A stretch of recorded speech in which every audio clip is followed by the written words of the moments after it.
Welcome back. At the start of this, I discussed about how the animation is cinema mindset has really gone to go and ruin the reputation of the cartoon community and only scratched the surface in terms of the issues with what that mentality would go and carry. On top of this reactionary style tribalist mentality where there is always a need to have a winner and a loser, it also led them to have an unchecked amount of double standards and hypocrisy.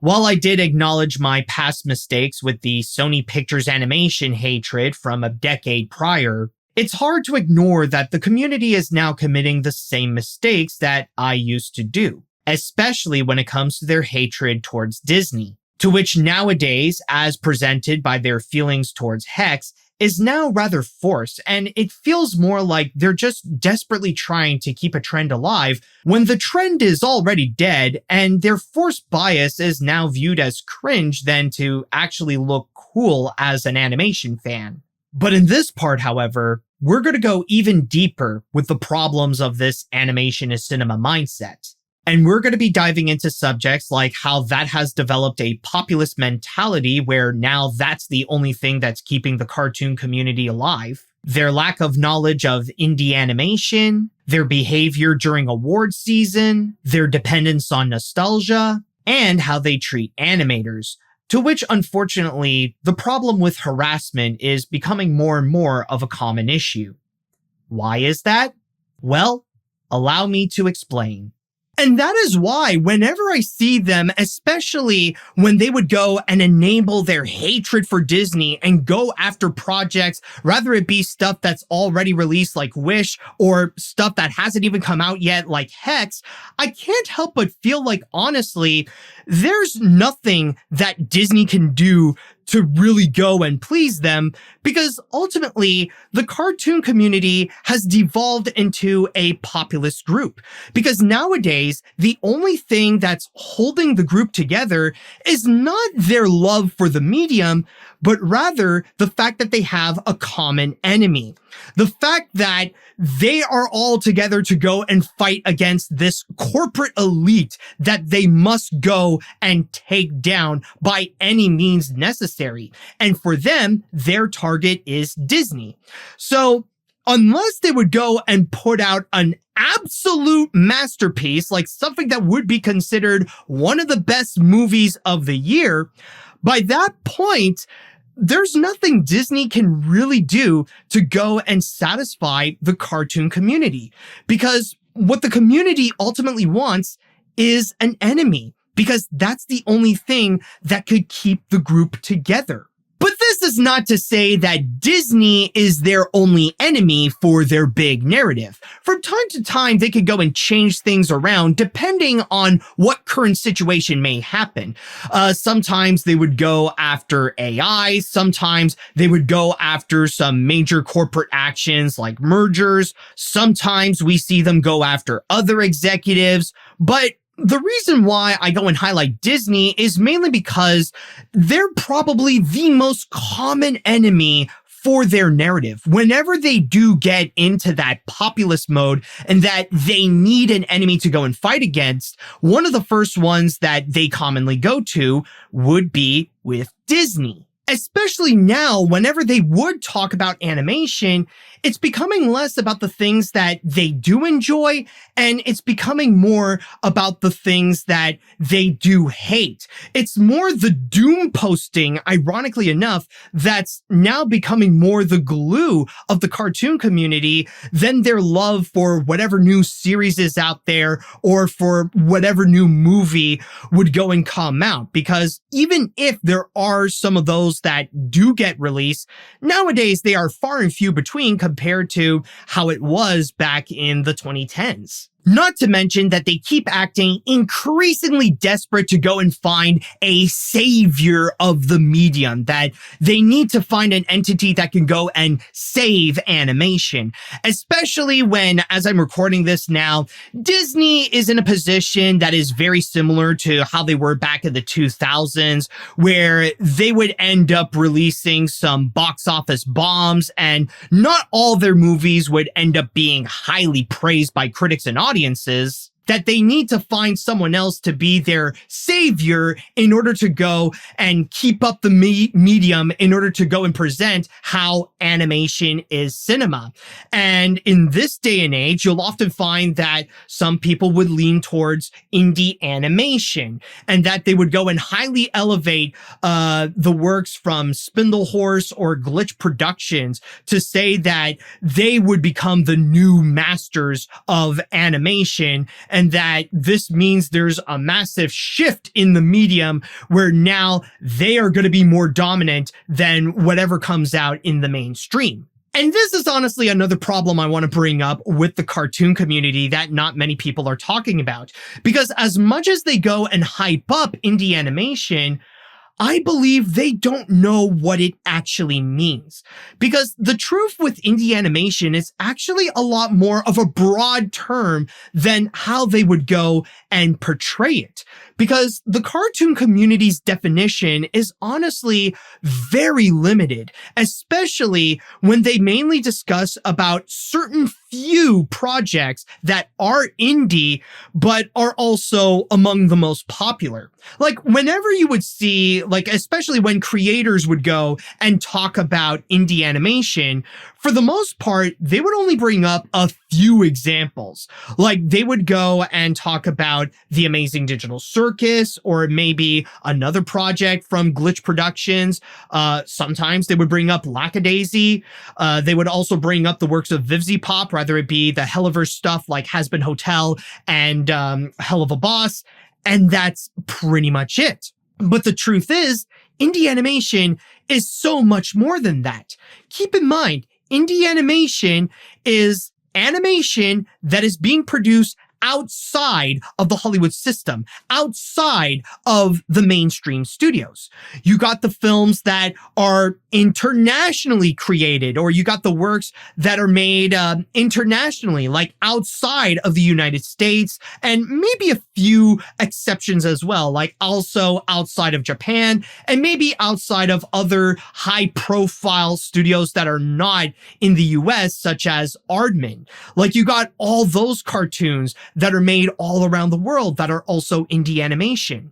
But at the same time, you also got the ones that are released on the internet, but maybe are not as viral or as popular as The Amazing Digital Circus or Has Been Hotel. And then you also got those that would go and screen exclusively in festivals, that the only way that they would go and present their works is by going into the festival circuit. Or you even got those that are distributed by smaller companies, where you got those that are distributed by either Neon or G Kids, for example. Like you got those indie works that also get released. Or even the ones that they would be nominated for the Oscars, or they would be nominated during award season, that are lesser known than the mainstream stuff. Like there is so much more to indie animation than those viral web series out there. And yet, with the cartoon community, they seem to always narrow down to those selected few as just indie animation. That's what indie animation is all about. And it's honestly weird to see them go through that, and yet they don't even spotlight those other actual indie animation. If you would go and gather the cartoon community, like you bring them all together, and you would go and ask them, how many of them have actually seen indie animation? How many of them actually support indie animation? And of course, you're going to get a whole bunch of them. Like the grand majority will go and lift up their hand. And then you would go and ask them, all right, how many of you actually support indie animation that's not either from Glitch Production or Spindlehorse or any of the more viral web series? The grand majority of those will have their hands down, and only a selected few will still remain. There are still going to be those few people that they'll say that they do support indie animation, and they'll find means outside of the internet in order to go and do so. And my point with it is that if you really do support indie animation, do you know ways outside of the internet in order to do so? Because there definitely are plenty of ways. You could go to your local film festival and watch lesser known cartoons. You can also go and just check them out whenever they would be released, rather on Netflix or whatever streaming service, or you could go and check them out in theaters whenever they would go and have their limited run. There are many ways that you could do so without the internet. So basically, what I'm trying to say is that if you've never supported indie animation outside of your house, then I don't think you could say that you support indie animation. And by the way, since I did bring up award season, let me just get into that for a bit, because there is something about award season that really does bring out the absolute worst of the cartoon community. Imagine if you take that tribalism mentality, that need for a competition to pit one movie against another, and amplify that by 10. Because award season is basically the time when the cartoon community becomes so desperate for validation. It is the moment where they desperately want to feel like they are right with their opinions on whatever animated films are out there, or however they may feel about whichever studio, whether it be with Netflix, Sony, DreamWorks, Disney, or what have you. That's when they really take it to the extreme, because that is the moment that would determine if they feel like their opinions are validated or if they feel like they are rejected. Whatever the results may be, that's when they go and take their emotions way too far from it. Rather it be to go and rage out that their selection did not go and win, or if they want to go and determine how can they use that moment to really go and fuel more of their hatred against Disney and label them as losers and say that whatever they do consistently suck one after another. It is a moment where that, like, if you want a great example of whenever they take things way too far with their opinions on animated movies or what have you, look no further than award season, because that's when the community is at their most absolute cringe. In fact, the only way that you can enjoy award season nowadays is to go offline, to not hear a single word from what anybody on social media would go and talk about, because there's always a high chance where they would immediately take things way too far with their opinions, and that just spirals down to like a whole controversy within itself. So the whole thing with award season can really highlight how the cartoon community can be so sensitive with not just their opinions, but with their need of feeling like they are right about animation. And another thing to go and mention about that is related to that subject is whenever they go and make their posts about animation is cinema. And that was one of the main things of what ultimately ruined the whole mantra of animation is cinema in the first place. And ironically enough, whenever they would go and do those animation is cinema posts, ultimately, it ends up becoming a massive detriment to the medium, and they don't really realize how that can be a problem. And the main reason is the way that they want to be very safe with those posts, where they would go and select a very few amount of animated features, one that have already established themselves to be absolute masterpieces, to go and say that animation is cinema and then just highlight those selected few. But the big problem is that whenever people would go and make these posts and they would go and make those safe choices, ultimately, those choices end up becoming very repetitive. And it ultimately highlights not that these selected few are considered cinema, but how the vast majority of it somehow is not according to the cartoon community. That according to them, whenever they go and do these animation is cinema posts, and then they would go and present what they consider to be masterpieces, they're also indirectly saying that 99.9% of all the animated features are out there, they're just not worth watching. Those are not what they would go and consider to be cinema. And ultimately, that kind of turns off people who are not animation fans. And it's kind of saying that, well, if it's only those few that are considered cinema in the world of animation, then maybe animation is just not worth it if it is very rare for animation to be cinema in the first place. So ironically enough, the cartoon community was sabotaging animation by making those posts. But the reason why I wanted to go and bring this up is not necessarily because of how these posts are more of a detriment to the medium, but it's mainly because of why they only choose a selected few to go and say animation is cinema. Because in a way, it's actually on purpose. Because if they would go and make a post about how animation is cinema, and let's say they decided to go and be a little bit more unconventional and decided to go and make at least one choice that feels a little bit different. Maybe they will go and select like The Lion King, Spider-Man Into the Spider-Verse, Shrek, and then their other choice is a movie that they like, which is Minions: The Rise of Gru.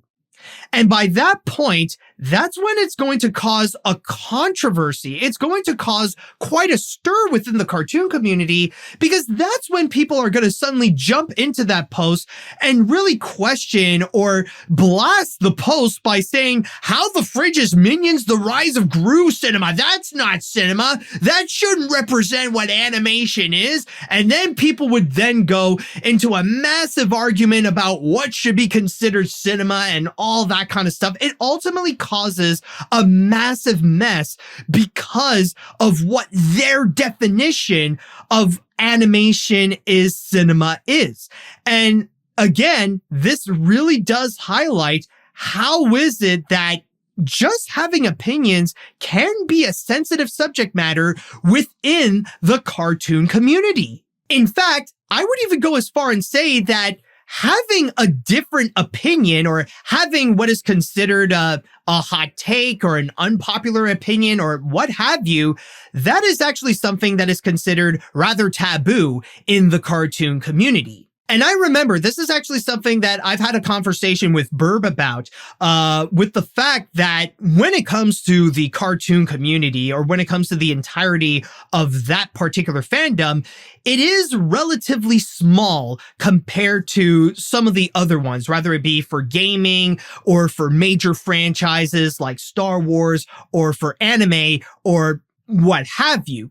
And in that regards, considering that for Western animation, it is a lot more niche, it makes the entire community a lot more tight where one can keep a closer eye on the other, and it makes it a lot easier to know about who or what is it that's happening within the circle. But at the same time, however, with a niche group like the cartoon community, it also makes it a lot more rare for actual controversies to go and occur. And I mean stuff that is considered like really taboo or what is considered to be like a massive scandal that is going on within the community. Like a good example, when Saber Spark was accused of sexual assault over a decade ago, but then thankfully he was later proven to be innocent, those types of controversies are actually extremely rare to go and happen within the community. And that is why within that community, the standard of what they consider to be a scandal or what is considered gossip or what can be considered a taboo action, that just becomes lower and lower and lower and lower and lower, where even the smallest things that can go and happen, that basically something that would occur that would be considered a small mistake in larger fandoms, they would be considered seriously very taboo within the cartoon community. And this is why, to go further into my point, why is it that they love to go and make mountains out of a molehill? Because the standard of what is considered gossip and what is considered taboo or a scandal or what have you, that standard is just lower and lower and lower and lower and lower, where the grand majority of things that they would ultimately go and complain about, they're just nothing burgers. These are things that at worst, they could just be honest mistakes, or they could just be something as simple as an opinion that is different than what most others may go and say. They would go and explode that thing, really make it elevated so that they could go and have something to really react to suddenly go and have like a gossip to really get into. This is the main reason why they would take something as small and insignificant as a character design and just really go and blow that up as if somehow that is a need to go and present it as a serious controversy, as if it did something wrong to go and hurt the people during the process when making those respective features. And that is why where something that can be even as simple as having a different opinion than others, that can actually be considered a scandal. It can actually really be considered taboo. If you would go and say something like, oh, I know that the community is praising this show, but I don't really like it. Or if you would go and say that I enjoyed this movie that the community seems to really hate, they would go and actually take that as if you would go and say a massive slur, as if you said something that is highly offensive just because you decided to go away from the status quo, as if you're causing the whole mantra or the whole narrative of animation cinema to go off balance because you're not repeating the same narrative that they would go and say. Like, I can guarantee you that there are some people out there who are upset of my reviews of the Cloudy with a Chance of Meatballs films, not because of the way that I would talk about the creators, not necessarily the way that I would go and display my behavior, but just on the basis that I said that the Cloudy films are not good movies, and that's it. But sure, that's just something from over a decade ago. But do you want to know what is considered my most recent controversy? What is the thing I've recently done that got the biggest backlash? It's actually liking Wish. When Wish was considered the most hated movie on the internet, I deviated from that and I gave the film an 8 out of 10. I didn't say anything mean to any other feature out there. I didn't say anything bad about the people who don't like it or anything whatsoever. It's just the fact that I said that I think Wish is a good and enjoyable movie, and that I also ranked it among one of my best animated features of 2023. That alone was enough to receive massive outrage and to receive massive backlash from the community, all because I expressed an opinion that is different from what they're saying. But it's not just their opinions where they are overly attached to. Sometimes when there is a project that they absolutely adore, sometimes they would go and try to develop their own little theories or their own little headcanons of what could possibly explain certain situations. However, when the cartoon would go and come out with something new and they would present their own reason that turns out to be different than their headcanon or their little theory or something like that, when it completely deviates from it, there are some fans that would get way too upset and they would completely lash out over the cartoon and the creatives behind it just because they didn't honor the headcanon or the theory that they may have. And that is honestly the reason why I'm completely turned off from fan theories, or I just would rather distance myself from any discussions related to theories or headcanons whatsoever, because those those are things where there are certain fans that they can take it way too far and feel like they want that to be more official than what was officially revealed. And that's the point where they end up becoming a little bit too grabby, a little bit too clingy to the project, where they feel like it belongs to them more so than it belongs to everyone else, or that it belongs to the creator. And we, of course, have recently seen a great example of this with what has happened with Gooseworx and with the Amazing Digital Circus, where Gooseworx would receive severe backlash just because she didn't respect whatever headcanon or whatever fan theories that's up there, to the point that she would get some serious harassment over it.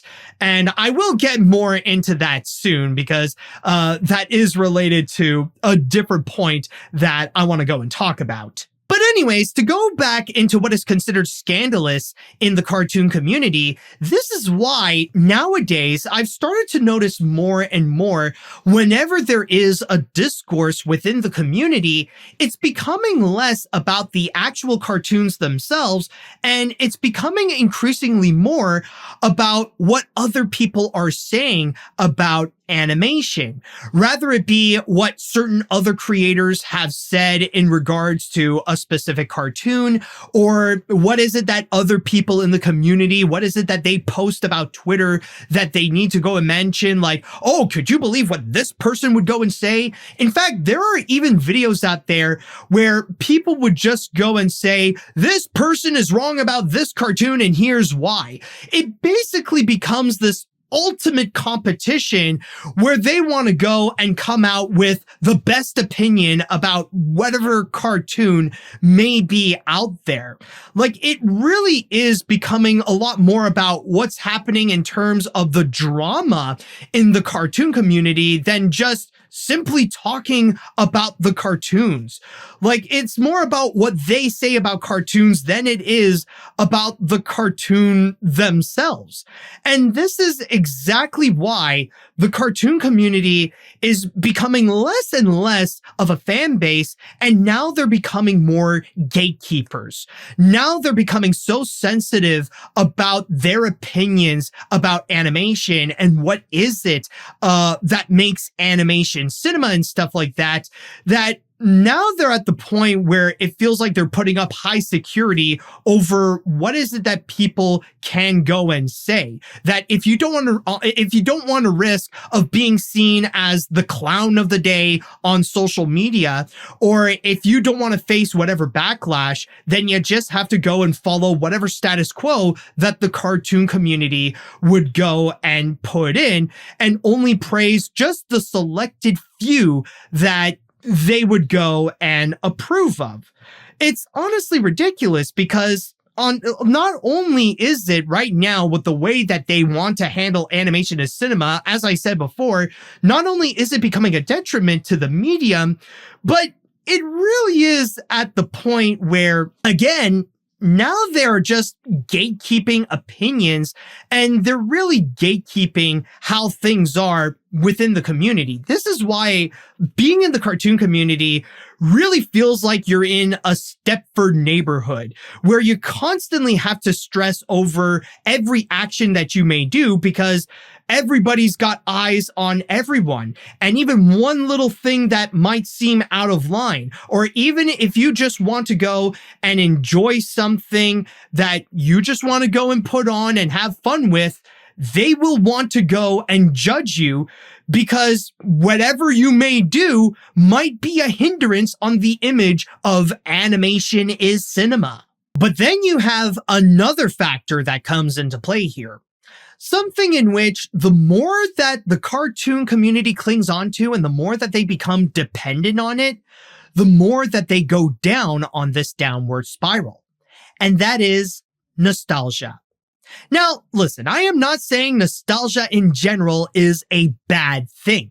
It could be fine to be nostalgic over something. It's perfectly okay if you want to go and re-experience a moment that gave you a lot of joy in the past or during your youth or whatever.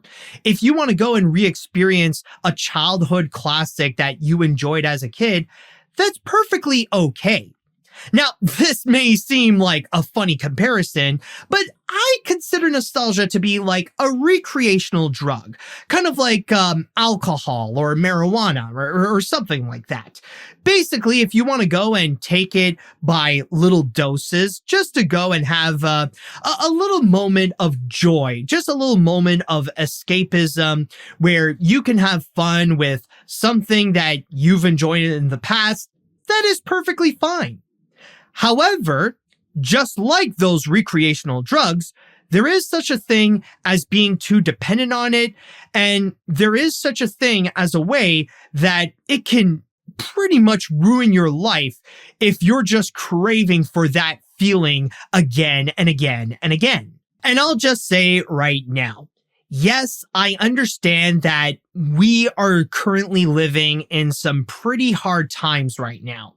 I understand that when it comes to the world of animation, things are not as strong as what they used to be, especially how we're in the age of streaming, and that especially now cinema is very dependent on IPs and sequels and remakes and all that kind of stuff, and that it's becoming harder and harder to find features or to find projects that can be massively successful or that can even be considered good in order to go and accumulate a fan base where they could come together and celebrate their love for that particular piece of media.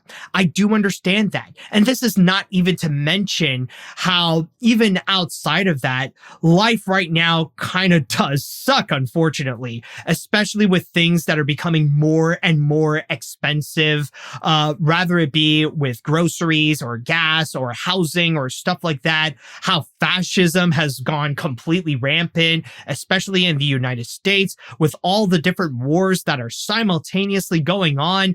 It really does feel like life kind of sucks right now. So I do understand the feeling of wanting to have nostalgia as a moment of escapism to go and escape those times. However, with that said, there is a difference between being nostalgic and being stuck in the past.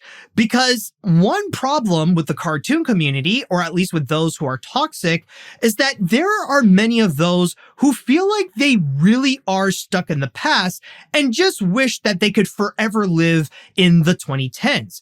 Considering that was a time where animation was at such a massive high, especially during the early 2010s, where the dawn of the modern cartoon community really started to form, and there was a plethora of animated projects that people can come together and express their love for, rather it be stuff like Adventure Time, Steven Universe, Gravity Falls, My Little Pony, Friendship is Magic, and several others. And this doesn't even include the new movies that come out, in which we see animation reaching new heights, especially with the first animated features that have made over $1 billion at the box office, such as Toy Story 3 and Frozen, and not to mention Disney getting a new revival era after the 2000s, where after experiencing flops, whether it be critically or financially, with films like Atlantis, Treasure Planet, Chicken Little, and more, suddenly they're bringing out more and more big hits like Tangled, Wreck-It Ralph, and several others as well.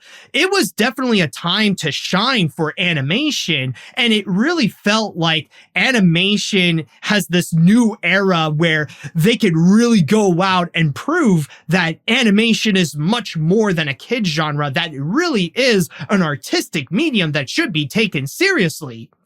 However, there are those people that feel like they just want to be stuck in that era, and they want the whole medium to also be stuck in that era as well. And the biggest problem when it comes to people who are stuck in the past is that whenever they want to stay in that period, their perception of other people all remain the same. Because the biggest enemy of nostalgia is change.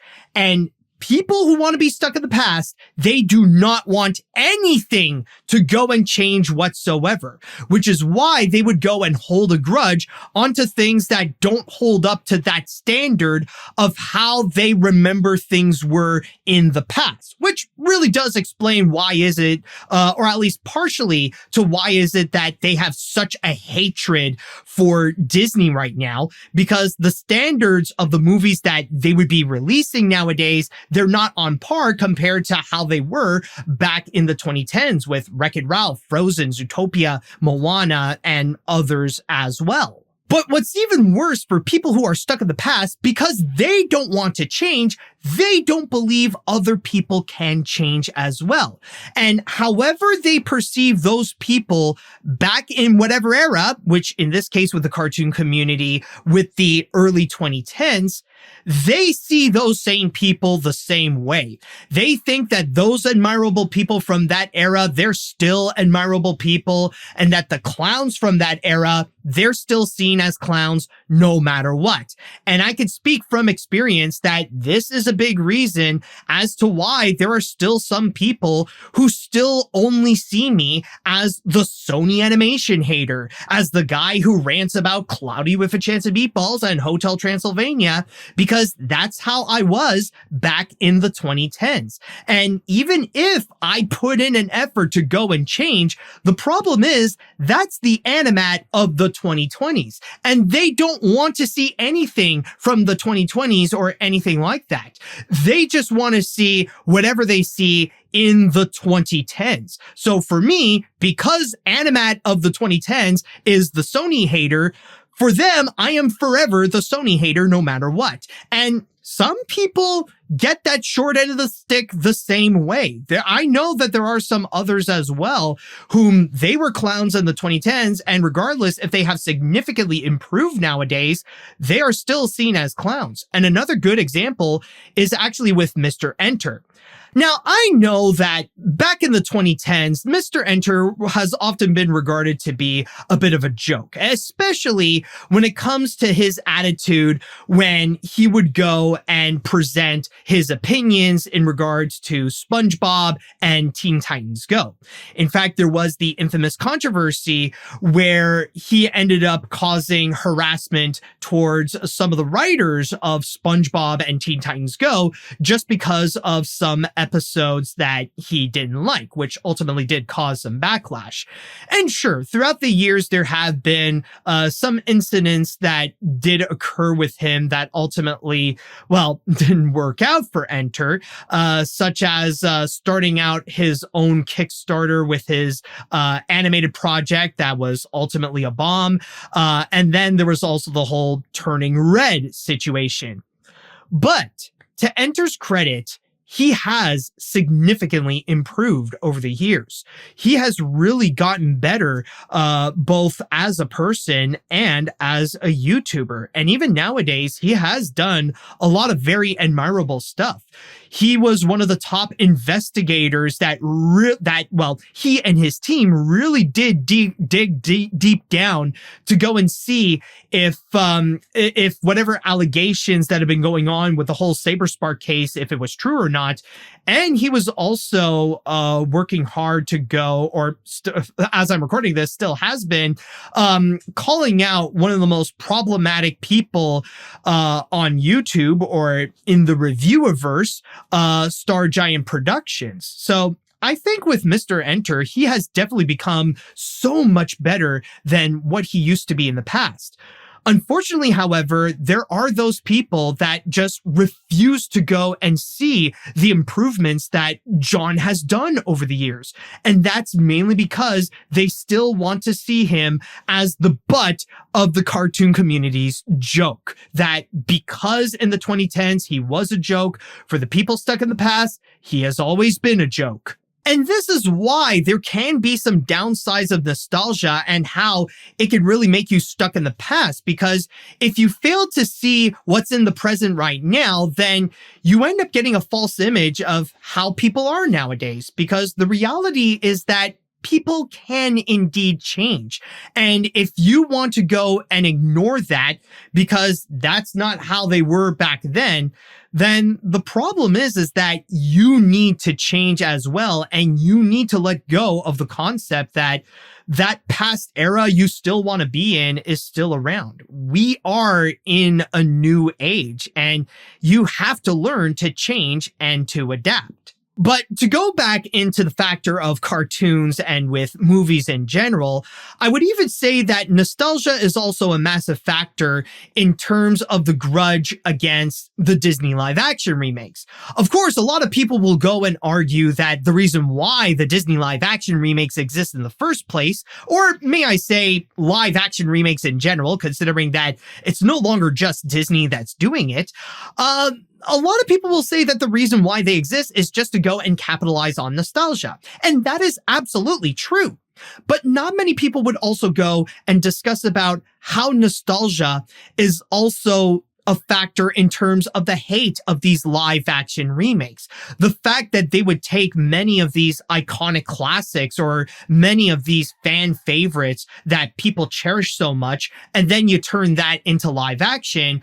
For that, they consider it to be a grave insult. Like, listen, I'll just say right now, of course, I am not a fan of these live action remakes whatsoever. And I completely agree. I would much rather see these companies go and create more original works than just spending their money on these pointless remakes. I mean, like, yeah, there are a few that I personally do enjoy, but there's also those that I think are not only pointless, but also terrible, like The Lion King or How to Train Your Dragon or Pinocchio or Dumbo and all that kind of stuff.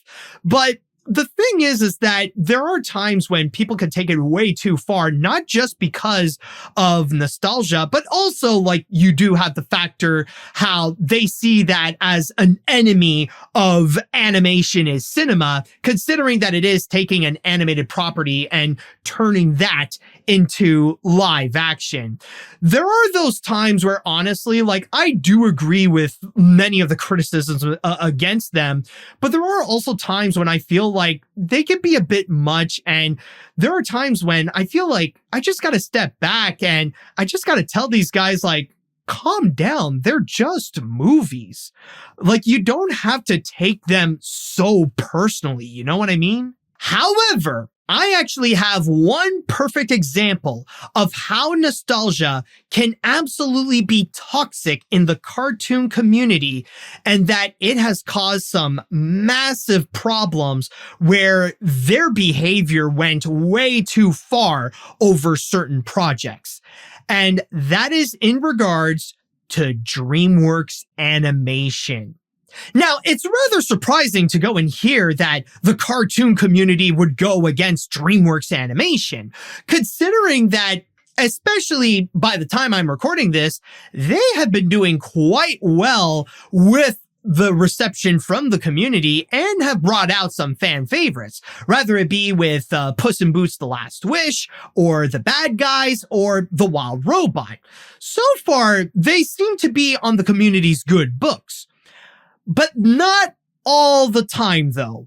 It's very much like with Sony Pictures Animation, where if they would end up making one thing or maybe a few things that doesn't meet their standard or doesn't necessarily meet their approval, they would go and rage out against them the same way that they would go after Disney.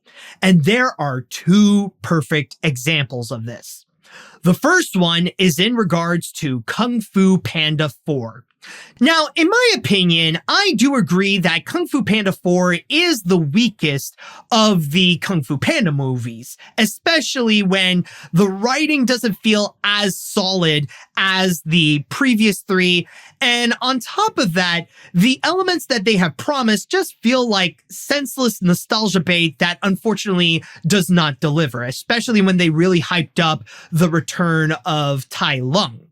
However, would I say that it is a bad movie? Not necessarily. The animation and the action scenes, they definitely do deliver. And even the final battle with Poe versus the chameleon, I do find that to be pretty awesome, and that it is what you would want out of that kind of battle with Poe versus a shapeshifter. So in that regards, yeah, definitely not my favorite movie. I wouldn't really say that it's great, but as is, again, in my opinion, I think it's fine. But if you ask some people in the cartoon community, oh my goodness, it feels like it is such a great insult. You would think it is such an absolute betrayal to the franchise, where there are some people out there who cannot control their emotions whenever they see the presence of something from Kung Fu Panda 4. Like, if you literally post anything from Kung Fu Panda 4, there is a guarantee that there will at least be 1 or 2 comments out there that will go and lash out against the movie and frame it as one of the worst things that DreamWorks Animation has done in recent years. And that is because it failed to honor the nostalgia of how people perceive the previous 3 Kung Fu Panda films. But the second one, however, oh boy, not only is it a factor of toxic nostalgia, but this is also another major case of making a mountain out of a molehill. And that is with Shrek 5. Now, ever since the first teaser debuted back in early 2025, there have been a lot of discussions in regards to the new design change that the characters received.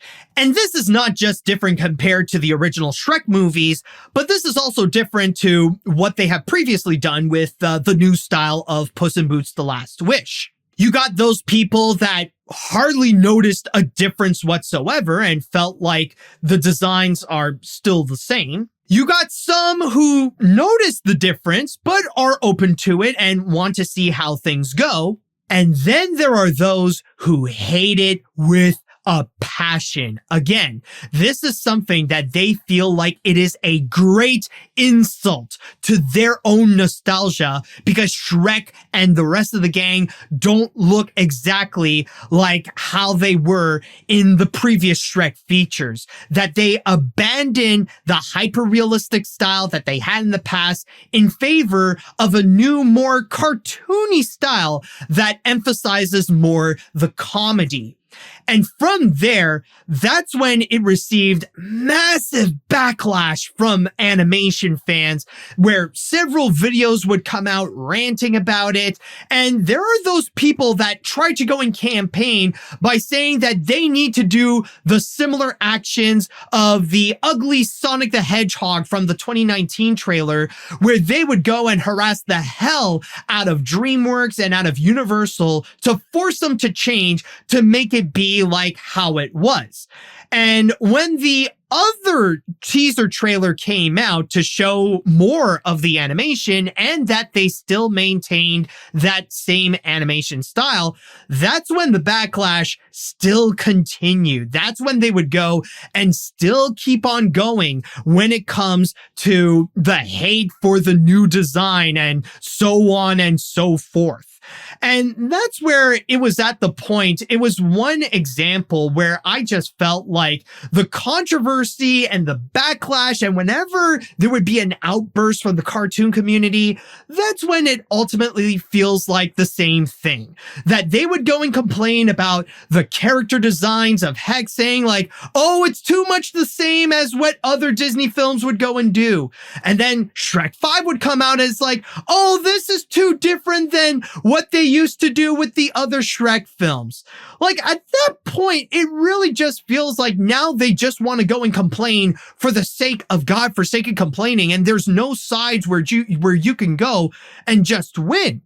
But in the case of Shrek 5, however, that is a prominent example of not just making a mountain out of a molehill, where apparently a character design is enough to go and become a massive scandal in the community, but also there is the factor that nostalgia can really warp their perception on how animation should be and their desperate need of how they want some things to just remain the same.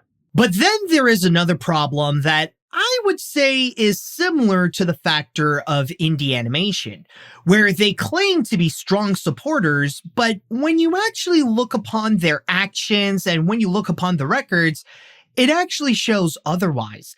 And that is in regards to their support of animators, where they claim to be strong supporters. They claim that they really do care about who they are. They highly admire them, that they are the masters of the medium and all that kind of stuff. But in all truth, no, they don't.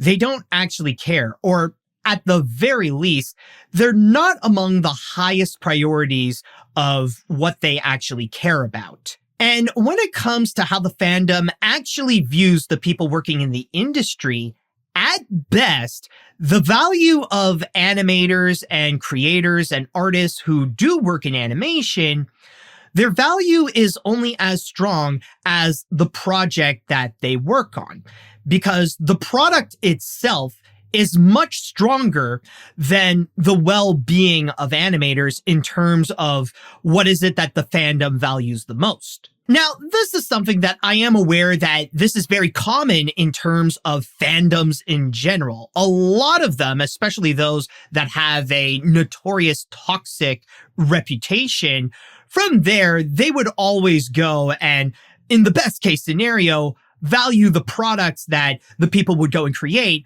rather than the people who would go and make the products. But you can see from there where the problem can be. Because in the field of animation, of course, you're going to be working on numerous of projects. You're going to be working on things that are either amazing or they could turn out to be total crap.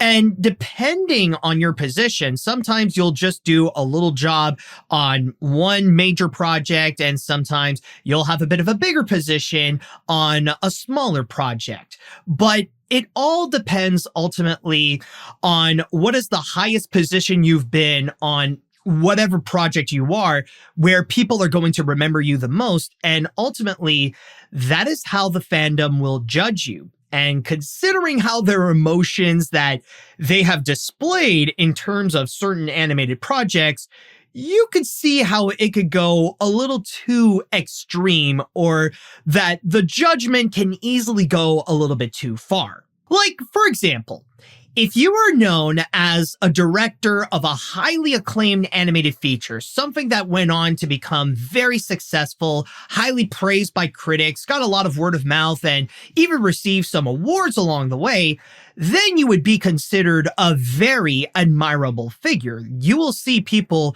who will go and put you in a high pedestal because you are known as the person behind that particular project. But on the opposite end, on the other hand, if you are mostly known for directing a movie that has been not only a box office flop, but also panned by critics and hated by audiences to the point that mentioning the movie is more of a joke than actually properly discussing about the film, then they're not gonna care about you at all. Your worth as a human being is only as strong as the product you would go and create. So if you created a weak product, then how they view you is a weak person, unfortunately, and they're not going to care about what would happen to you whatsoever. In fact, there have been times where the fandom would really get carried away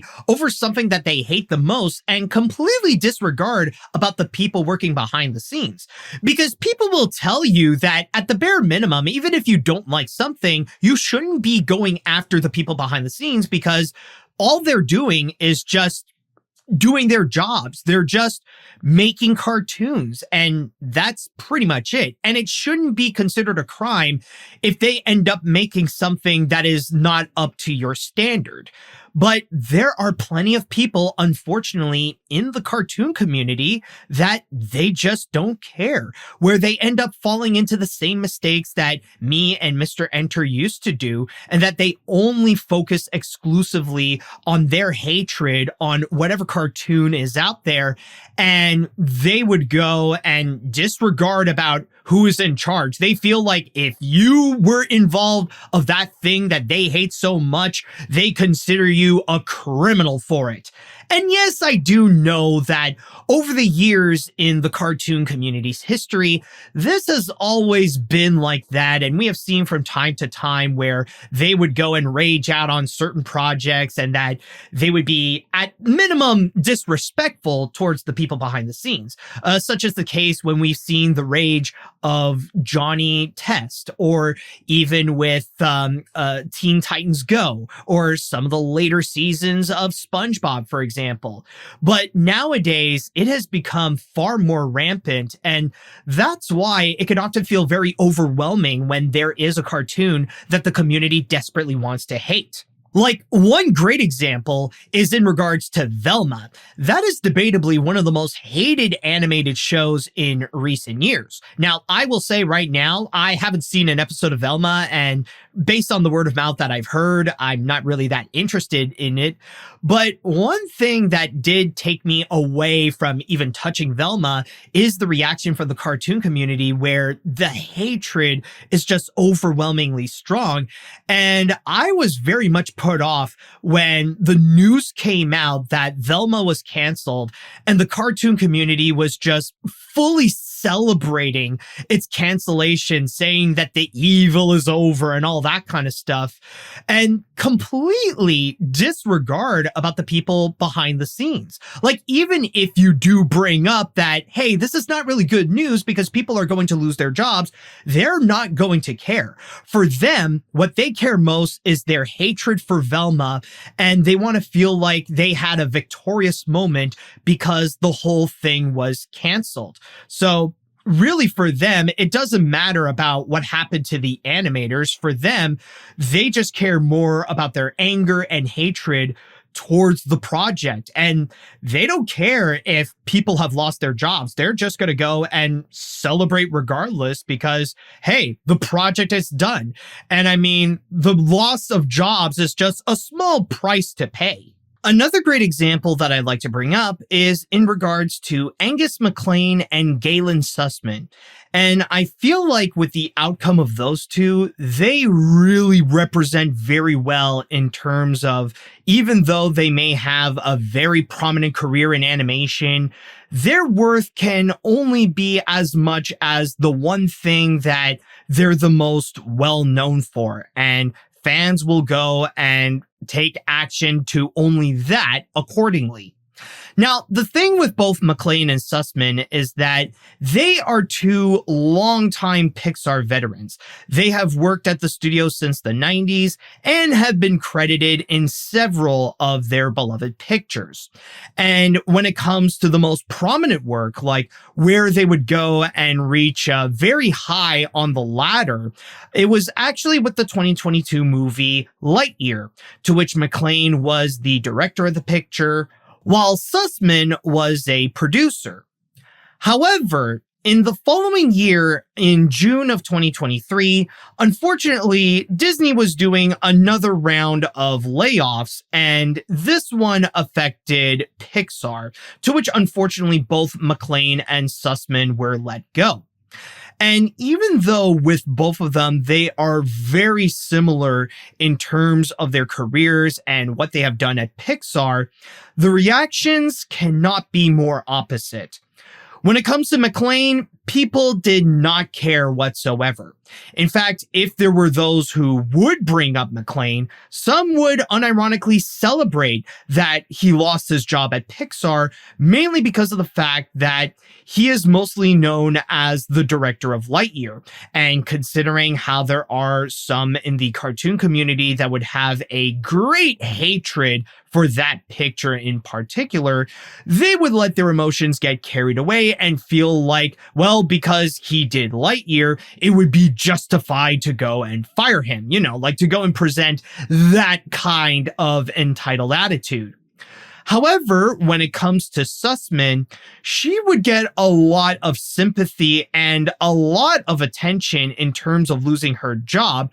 Even though she was a producer on Lightyear, that's not the main thing that she is the most well known for. Galen Sussman is actually most known for that story with her involvement in Toy Story 2. You probably have heard of the famous story where the movie got almost deleted at Pixar, but she actually carried a file at home to go and help babysit her kids. So she has often been credited as the woman to go and save Toy Story 2.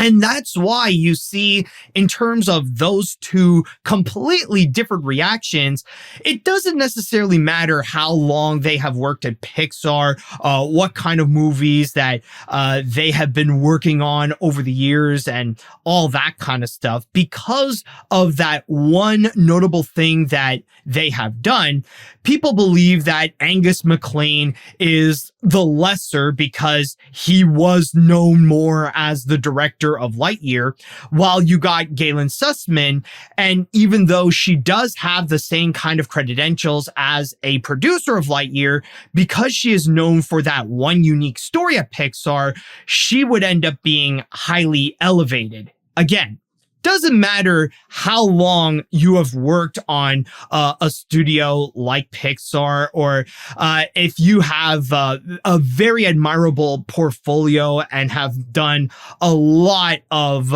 great credits and stuff like that. It's all in the matter of the one quick thing that people can recognize you the most, where then people on social media would go and quickly judge you just based on that.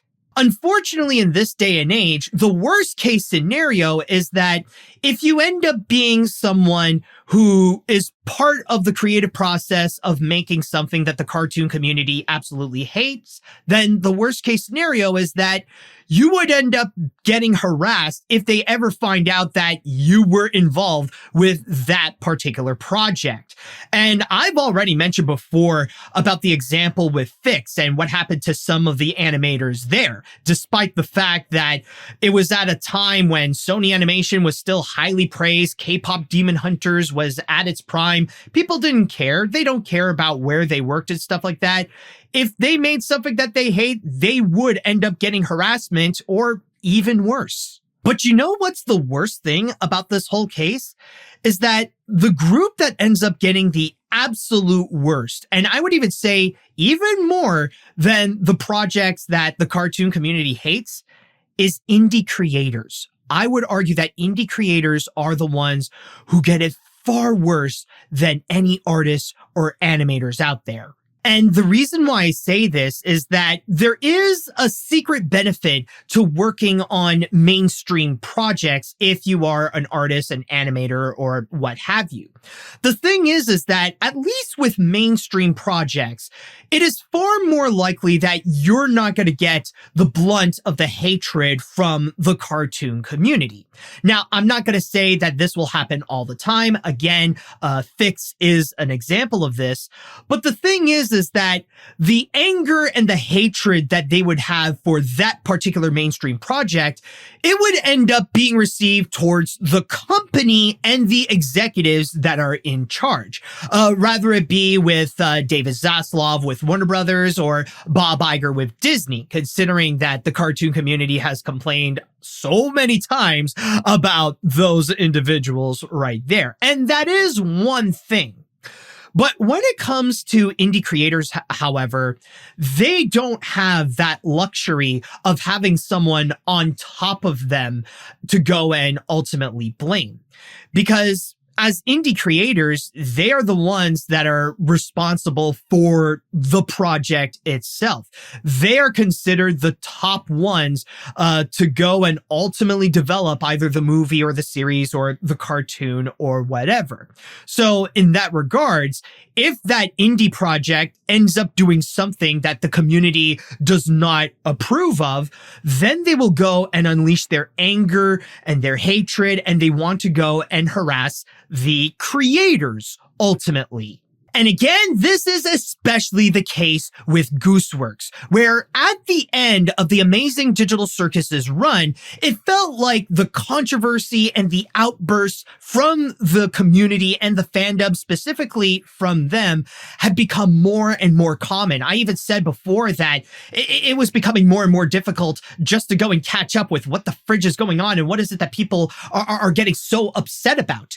And at that point, a lot of the backlash and what is it that people were so angry about with Gooseworx is merely nothing more than just the creative decisions that she wanted to do for her series, rather it be for which characters that she wants to go and spotlight, like with Pomni or Jax, or with how the last act or the final episode ultimately became. And those people who disapprove with whatever the outcome may be, they ended up being furious. And that's where we ultimately saw the massive harassment from Gooseworx, where it even got so extreme, she had to go and bail out of Reddit altogether. She had to go and completely delete her account so that she could separate herself entirely from that toxicity. And even nowadays, I don't know how true it is, but it has ultimately become at the point where Gooseworx became a bit disenfranchised with the Amazing Digital Circus altogether.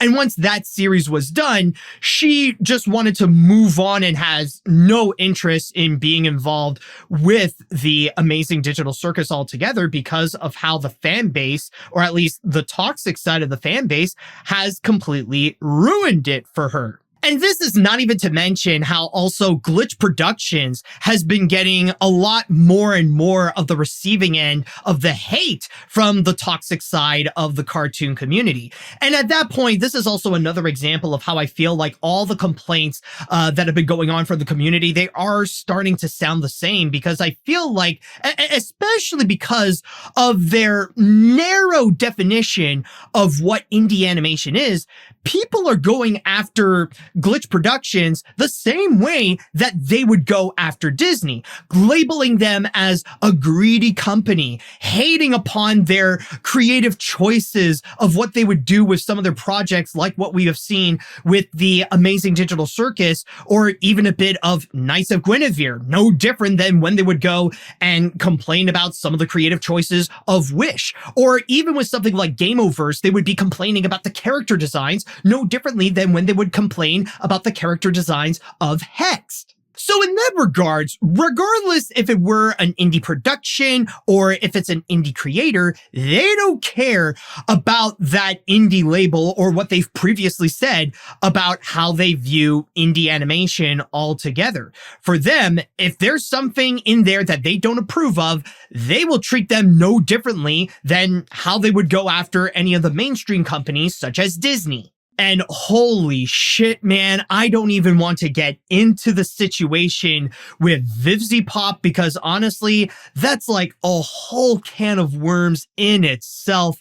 And honestly, another and probably one of the most prime examples about how indie creators are treated, and it's not very well. In fact, the whole discourse in general with VivziePop has been so extreme. And I'll just say right now, I have nothing against Vivian Medrano, and honestly, I have nothing but admiration with the success that she has gotten over the years, to the point that now she has become one of the most prominent figures in the animation industry today. But still, though, you cannot get into a discourse about Vivian Medrano or any of her creations without seeing some extreme reactions where the discourse can easily get out of hand and go way too far. Because you're going to get those haters that literally believe that she is the devil and must be canceled and be labeled as a criminal as soon as possible. And then you also got the other side where you do have the fans that are a little too attached to those projects and that they are way too sensitive whenever they hear a different opinion, down to the point where they would lash out at anybody who doesn't give high praise to any of the works from Vivian Medrano, rather it be with Has-Been Hotel or Hell of a Boss or what have you.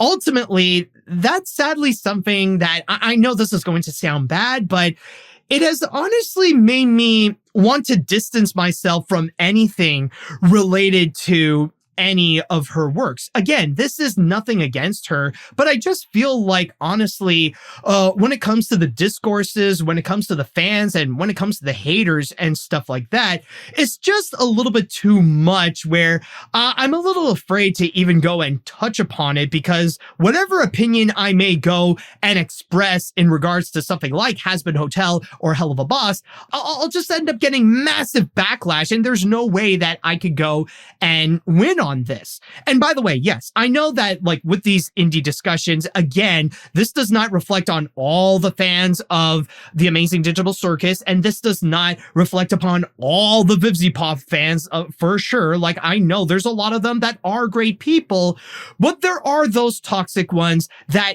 definitely do take it too far. And again, going back into the hate that indie creators that they would go and receive, rather it be with Gooseworx or with VivziePop, sometimes it could be a little bit way too far. And it's sadly one of the consequences of being an indie creator that people don't really talk about. Because if it becomes massively successful, then there are going to be a group of people that will make sure that your life is going to be an absolute hell. And this is not even to mention that nowadays, it feels like harassment is growing more and more and more of a common issue within the cartoon community. That it's almost as if every time there is an animation-related controversy going on, there's always going to be that handful of people that would go and immediately take things too far, where their first immediate action is to go and harass the target, whatever it may be. Rather, if a studio would go and put out a movie that may not be up to high standards, or if there's someone who may have done a controversial action like Jorge Gutierrez, who momentarily wanted to create an AI animated series with Amazon, then at that point, there's going to be that group that would go out of their way and think that their solution is to go and scream at the target, to go and heavily bully them to submission, where there are those people who unironically have that mantra of bullying works, as if that whole situation with the Sonic the Hedgehog movie, that because of that one time they were able to make things go their way, they think that logic will apply to whatever, that if they are angry and loud enough on social media, that somehow they will make things go their way, and that fans will end up having more control over animation than anybody in the industry in general. But with that said, however, there are those times when it can get way too carried away way too quickly, even to the point where the bullying would be taken to the next level and would end up throwing out not only death threats, but even doxing as well. Like, we're talking about legitimate 4chan or Kiwi Farm style behavior. So in that regards, I feel like maybe that would be like a whole subject in itself of how harassment can be a problem within the cartoon community. But at the very least, it definitely is worth mentioning that I feel like nowadays it is starting to become more and more of a common issue, especially with those who unironically believe that bullying works. Well, that's going to be it for this part, but there is still more to go and cover. Tune in next time, and I will go and discuss about not just a key factor to the problems with the cartoon community, but what some may say is the reason why not just the cartoon community, but fandoms in general have become so negative, so toxic, and can be quite unbearable at times. I will be discussing, of course, about social media. And on top of looking into why is the priority for engagement not only ruining the reputation of the fandom, but also the reputation of online personalities that are mainly known for discussing about animation, such as cartoon reviewers. But I will also talk about how one of the fandom's main hubs is also one of the most toxic and one of the worst websites that you could find on the internet today. And I think we know which one we're talking about. And so, with that said, thank you all for watching, and until next time.